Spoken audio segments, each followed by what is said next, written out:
నీవే కృపాధారము త్రియేక దేవా, నీవే క్షేమాధారము నా యేసయ్యా. నీవే కృపాధారము త్రియేక దేవా, నీవే క్షేమాధారము నా యేసయ్యా.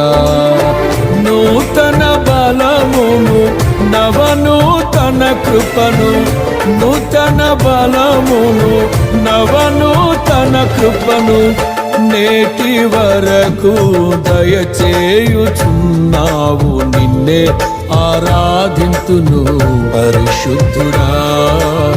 ఈ స్తోత్ర గీతం నీకేనయ్యా. నీవే కృపాధారము త్రియేక దేవా, నీవే క్షేమాధారము నా యేసయ్యా.